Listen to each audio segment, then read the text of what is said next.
ప్రభుత్వం ఎంత వేగవంతంగా ఎవ్రీ మంత్ అలాగే క్వార్టర్లీ హాఫర్లీ రివ్యూ చేసి దాన్ని త్వరితగతిన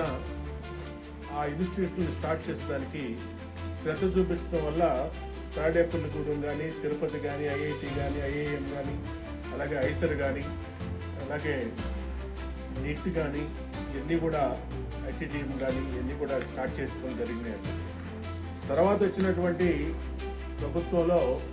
నిధులు వచ్చినా సరే అధ్యక్ష సెంట్రల్ యూనివర్సిటీ కానీ అలాగే ట్రైబల్ యూనివర్సిటీ కానీ జలసేకరణలో అలాగే దానికి కన్స్ట్రక్షన్ విషయంలో ఇప్పుడే ఉచిత గారు చెప్పినట్టు అనేక ఇబ్బందులు కర్నూలు యూనివర్సిటీలో కానీ దీన్ని ఇవాళ మళ్ళా మన ప్రభుత్వం వచ్చినాక ఇవాళ మన ఎడ్యుకేషన్ మినిస్టర్ గారు కూడా దీన్ని చాలా అగ్రెసివ్ గా ఈ రాష్ట్రంలో ఉన్నటువంటి విద్యార్థులకి ఈ రాష్ట్రంలో ఉన్నటువంటి యువతకి అన్ని రకాల అవకాశాలు అంటే ఉద్యోగ అవకాశాలు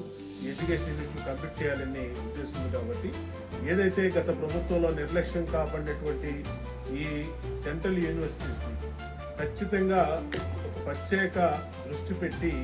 దాంట్లో మౌలిక సదుపాయాలు కానీ అడ్మిషన్స్ కానీ అలాగే ఇన్ఫ్రాస్ట్రక్చర్ ఫెసిలిటీస్ కానీ అన్నింటినీ కూడా త్వరితగతిలో పూర్తి చేయడానికి వేగవంతంగా చర్యలు తీసుకోమని మన రాష్ట్రానికి సంబంధించి అట్లాగే సెంట్రల్ గవర్నమెంట్ నుంచి ఇంకా మనకు తీసుకురావాల్సినటువంటి యూనివర్సిటీస్ మీద కూడా గౌరవ మంత్రివర్యుల్ని దృష్టి పెట్టమని కూడా కోరుతున్నాం.